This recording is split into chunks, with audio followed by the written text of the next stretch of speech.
you know why you're here. Cause we're living single, all in the 90s kind of world. I'm glad I got my girls. And then Queen Latifah's part that, you know, I usually forget, and I just remember singing it to her. It's hot like glue.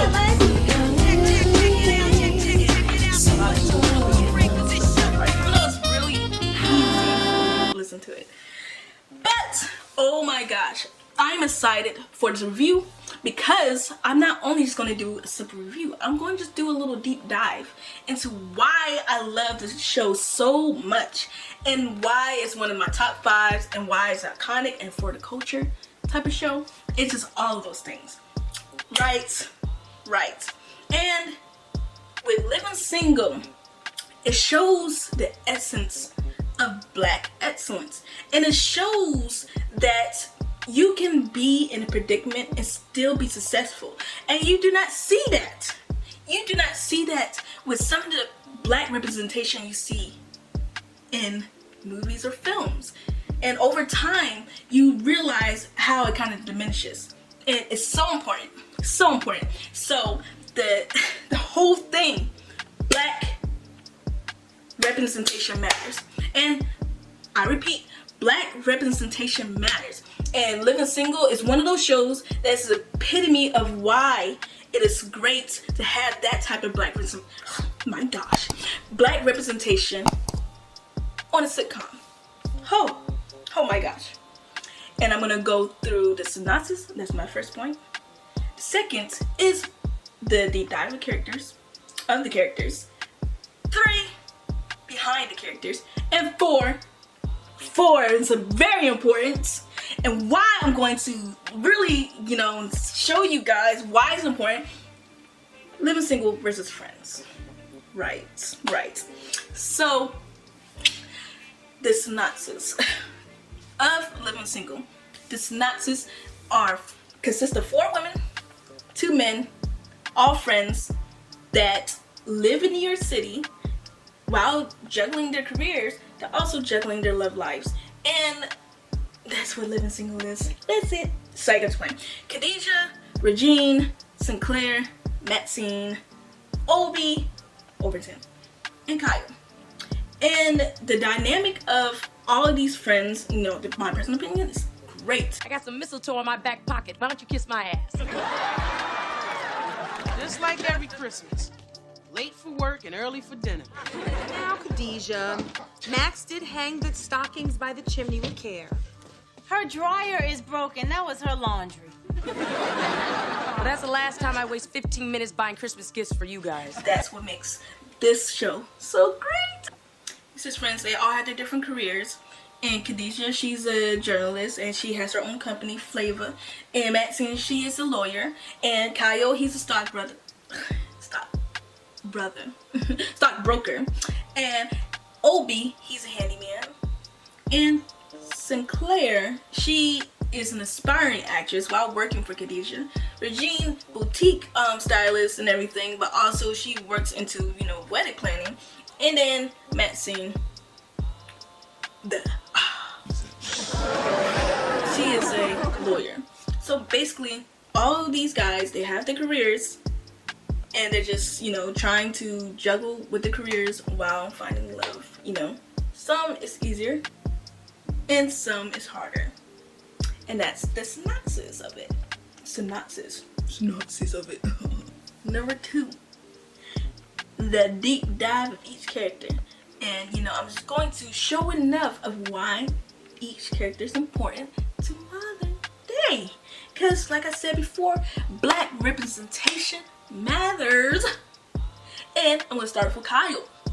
Kyle, the suave, the smooth talker, the one, the penny dropper, the I get so weak on my knees, I can do. Hey, how you doing, baby? People other than my new Fume.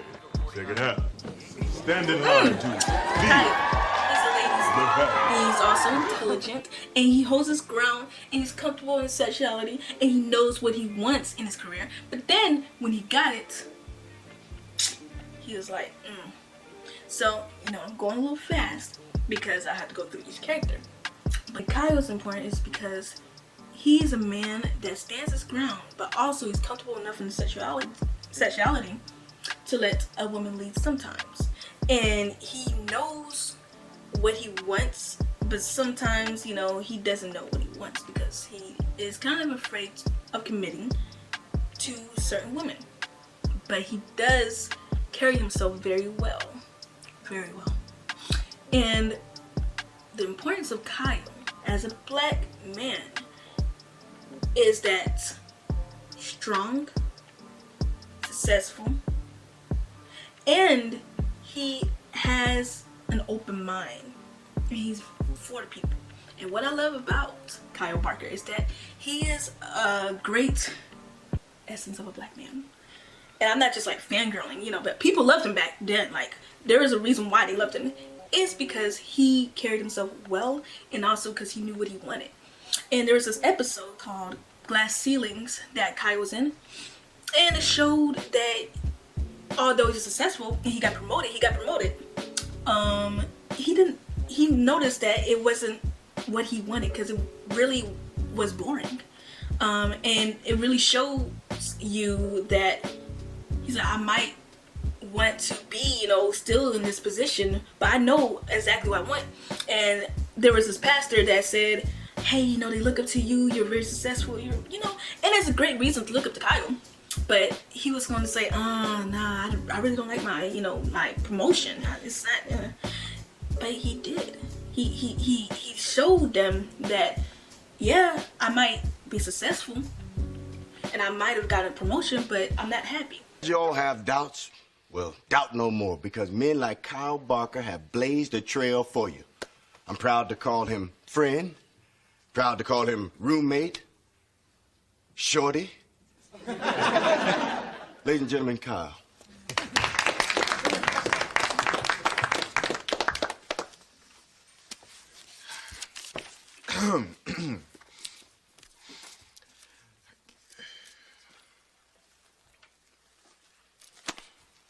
I hate my job. I'll get back to you. Yeah, that's it, kids. Start off with a joke. See, that's the key to every good speech. No. I really hate my job. It's just not what I want to do. I love to trade stocks. But you're getting crazy paid. Exactly. Danielle, it's not about the money. Oh, young achievers, settle down. I'm sure Brother Parker is going somewhere with this.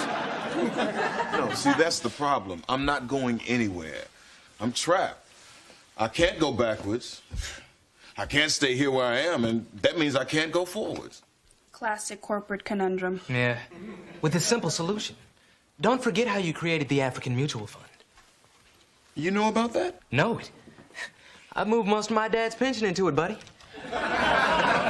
When you found an area with no opportunities, you created one.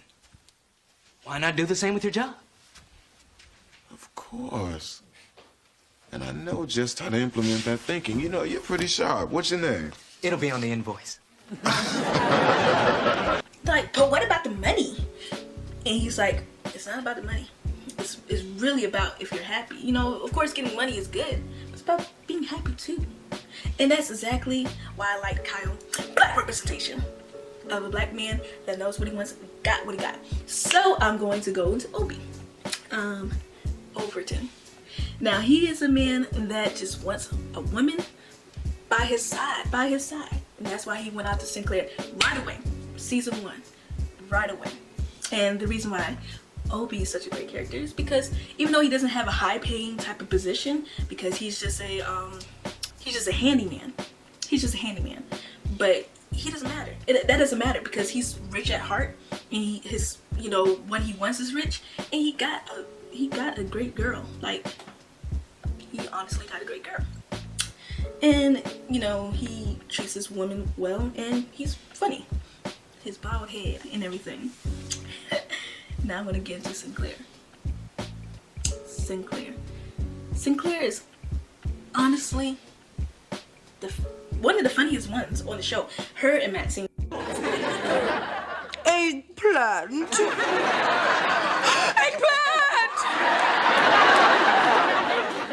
Eggplant. That was like Maxine with her bluntness, and Synclaire with her.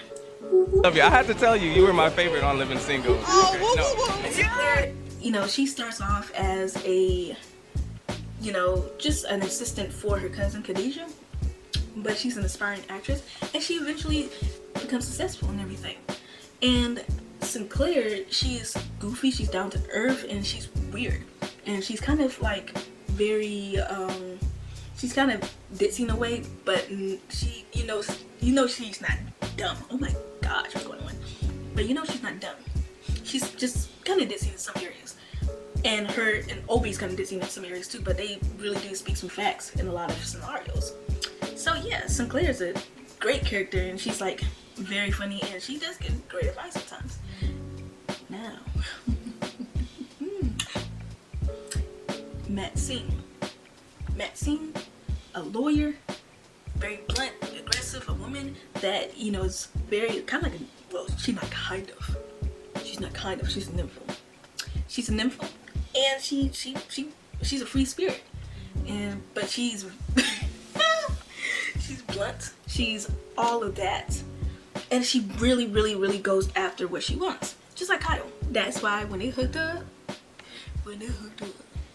that was not that them hooking up, that little tension of sexual tension or something like that, and chemistry, that's great chemistry, you know. And they weren't chasing after each other, but when they hooked up, I was like, oh my gosh, yes, you know, when that happened, and Parker's with Miss Parker and Professor Ogilvy. No, but anyways, yeah, Maxine is kind of like, I'm kind of like her in a way. In some ways, I'm kind of like every character. Synclaire with the goofiness, Maxine with the bluntness, and then I'm going into Khadijah. Khadijah, she has a company, journalist, and I wanted to be a journalist when I got older, but then I noticed, I was like, nah, I really like film more. But yeah, she's a journalist. She has her own company called Flavor, and she knows, and she's a hard-working woman. She knows what she wants too. I keep saying he knows what she wants. But all of them knows what he wants. That's why exactly I say it. Black representation matters. But yes, Khadijah, she is kind of like a Renaissance woman. She knows how to get down with any and everything in some ways, and she's cool. She's the type of female that men want, but she's not very like feminine but she can get there, but she's not very feminine. And that's me. You see what I'm wearing? Just wearing something comfortable. She's just kind of like me. I just be wearing something comfortable, and then I could be looking bad if I wanted to. That's how it is. And that's why I love Khadijah. I love Khadijah. Yes, it really reminded me of myself. And then Regine. Regine, the bougie one. She's not the funniest character, but she has her moments, and she has that laugh that gets me going. Good morning, Synclaire. Or is it Shirlene? You're so good, girl, I can't tell the difference. Mary Marie Plaza thinks you stink.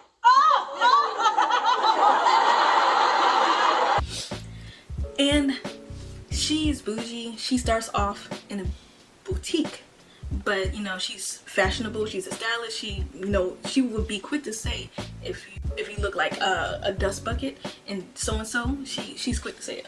She has her, fashionable wigs and everything, but she has no shame because she goes after rich men, and she's like, I'm a stylist, I'm fashionable, who wouldn't want me? And honestly, bougie might be like maybe the low with some men or whatever out there, and someone would be like, why are you so bougie? Being ghetto and just loud, you're so bougie. No, but she knows what she wants to go after, and she also, but she's honestly can be a good wife, because she does know how to cook. It shows moments where she knows how to cook and everything, and she does, have wife type qualities. She's bougie, and like, if you find a man that has money and he wants you and you're attractive, because she is attractive, then go and get it. If you're broke and she's bougie, how about, don't keep pursuing that, because Regine type of character, she's like,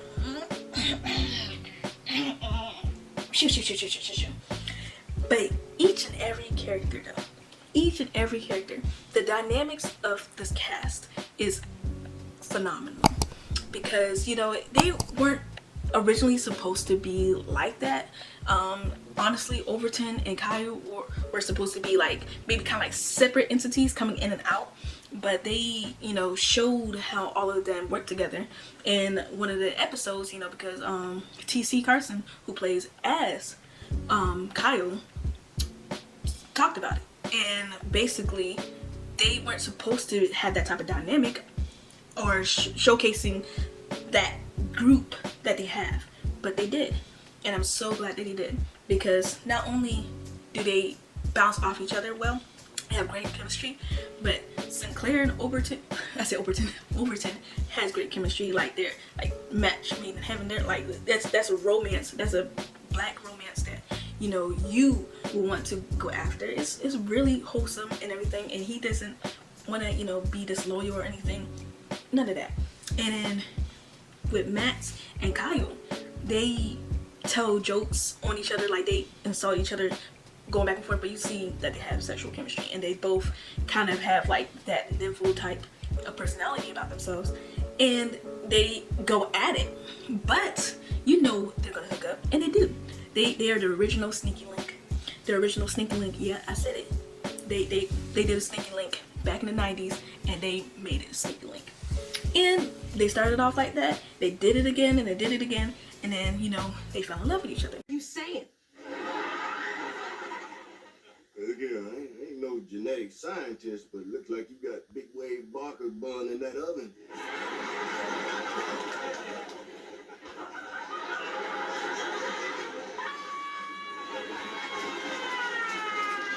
And then the episode, this last episode set it off.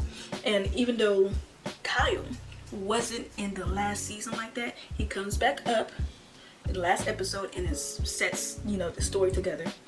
Because without Kyle, it would have just not been. What are we gonna do?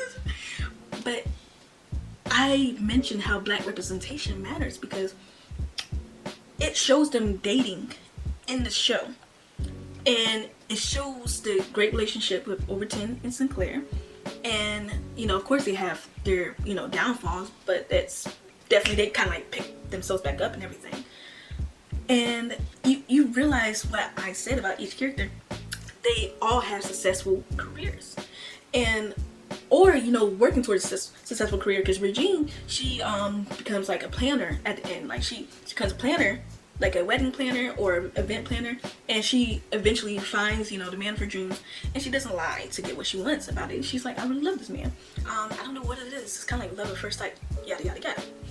And, you know, Khadijah, she finds her man, and that Scooter, you know, he's in and out, and, you know, they start off as best friends. And it's great to always start off as best friends, you know, because you never know what you end up with. But they had great chemistry as well. They were goofballs with each other, and they ended up together in the end as well. And, you know, of course, abruptly ended because Living Single ended, and I'll get into that with Living Single versus Friends.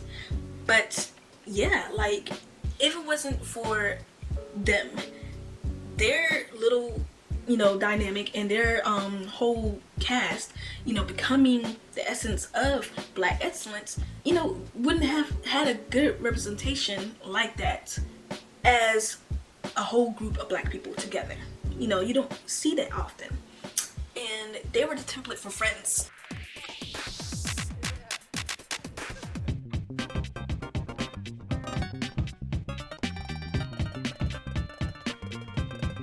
She's really good. They were the template for Friends. And you know what? I'm not gonna lie. I did watch Friends, but I'll get into that. So behind the characters, right? Yes, behind the characters. So what I said about the black representation. Because who wants to aspire to be a stockbroker? Someone out there, that's a great position. Who wants to aspire to be a lawyer? Someone, that's a great position. Who wants to aspire to be inspiring actress? Someone, that's a great position. Who wants to be the owner of their own company? A journal, like a press company. That's a great position. All of them great, but that's something like that would be something I would want to do. And who is very comfortable not making as much money, But they're great at what they do and they love it with a passion. Overton, as a handyman, you don't have to have like a high paying job, but you're going to get paid. And you're also going to love what you do. And then also Regine, like she had, you know, the position of being a stylist, you know, boutique manager, and also being an event planner. Great aspirations of each one. And a black kid, you know, I'm not saying only black people, but as black people, we are the most judged in America as being in this little barrel of not being great enough, and we always are typecasted. But you see these different type of people in this show, and it's like, I want to be that. You know, who wants to be this? Who wants to be that? Exactly. How many people told you? How many women were like, "I became a lawyer because of you"? You know what? More than I feel I deserve. I mean, Marilyn Mosby, who's up in Baltimore, she said it. Mayor de Blasio and his wife, Charlene McRae, really told him how important it was to them. You know, you meet people and they say hello, and then they tell you something special like that, and then you realize that representation matters. It does. And there I was, and I hadn't gone to college. I still haven't. And I was being a lawyer, but just, you know, graduated high school and kept working because my father passed, and, you know, I just wanted to help my mother. And here I was helping people go to college and become lawyers. That's why we need more shows like that on TV. I know we have Blackish, but the reason I went to Hampton is because of Hillman. Like, it made me want to go to college. Exactly. Yes. I mean, and, you know, when I watched Hillman and Whitley and all of them and wanted to go to college, and I was in there. But you know what? Things don't always work out that way. Right. And I was glad that I could help my family. But there you go. They have a positive reinforcement of black excellence on the TV screen. You know, shows the great and shows the bad, but you know what? It is overall great because I love it as black people. So, and I, you know, kind of like sidetracked because I was going to go behind the characters. So, but I wanted to dive deeper as to why the black representation matters, because someone looked at the show and was like, I want to be that when I grow up. So behind the characters, you know, I did some research just by looking at interviews and everything and looking at some of the things, and I wanted to really know because I was like, I love this cast and I want to see who these people are in real life, and I want to know where they are now. Everyone knows, well, about everyone knows who Queen Latifah is, so I didn't really have to do too much research about what she's doing, you know, but I wanted to know what everyone else said or did. So Erika Alexander, start off with her.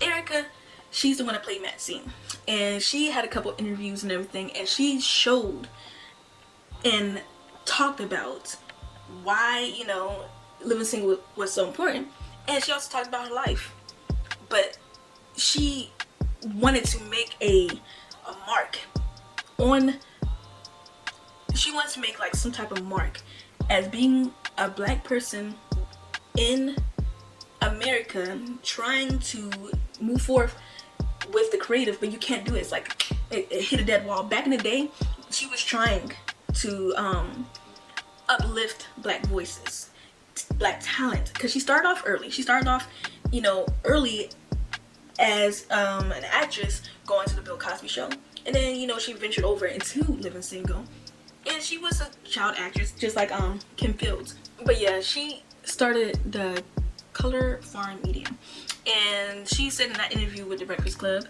she started the Color Farm Media, and she wanted to be the Motown of film and TV and everything.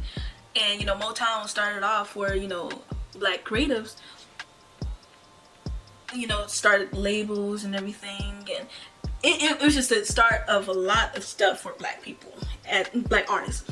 And so that's what she created Color Farm Media for, and she created that a while ago. Well, I created a company called Color Farm Media. One of the reasons I created it was because of the lack of opportunities for black women and brown women, but also for black people overall, and certainly for differently abled people, elderly. We don't see those people at all. It's like they don't even exist. So I did that in hopes that I could change things, but I started when I was just out of the Cosby Show learning how to write. It took this long to create the discipline, to learn how to do it, to read enough books, to see that there is a structure within a structure, and yet you can't see that. So I'm really passionate about doing it. It's just that when I was doing it before, nobody wanted to hear you. They would take the meeting or they would have the meeting, but they would just sort of pat you on the head and say, oh, great, you know, and sort of check you off that they met you.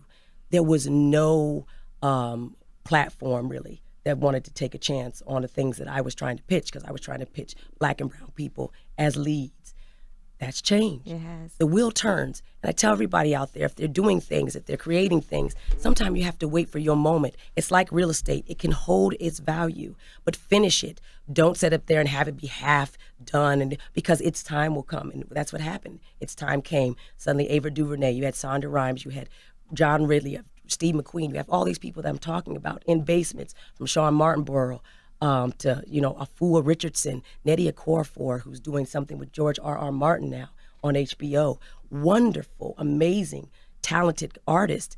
And now their time has come because we have Wakanda, and we have people wanting to pay attention to different voices and different superheroes and different ways of viewing the world as who is heroic. What does that look like? But I had to wait for that to happen too. But in the meantime, I had a stack of stuff. So I did. By the way, I have a horror thriller that's set up at Lionsgate that I wrote. Oh, really? Yes. Horror's my favorite type of movies. Oh, well, Dollface is coming because of genre, because of Get Out. Get Out. That's the last time a lot of people saw you, probably on something. Yeah, and it was the last time I saw myself too. We transcended past that block where it comes to being so typecast. It was a block, even with some movies that we see those typecast characters, and it just kind of like, okay, I want to see more from Black people, and we transcended. Wakanda forever. Rest in peace, Chadwick. Rest in peace. He was a great actor. And from native land, South Carolina, and we just moved forward as Black creators and Black voices, and spoke up and moved past. Tyler Perry has his own studios. Oprah has her own network. We are being diverse, but we have to push harder. We have to have more. And Jordan Peele, he tried different things that you did not see with main Black cast. Get Out, Us, and he did it, and I gonna want to do that too with horror elements and everything. But yeah, so Erika, she is very adamant about that. She was very adamant about that, and she could not find any gigs that she wanted. She did not want to be typecasted, of course, and she's like, nah. But she has a great history, and she a great story.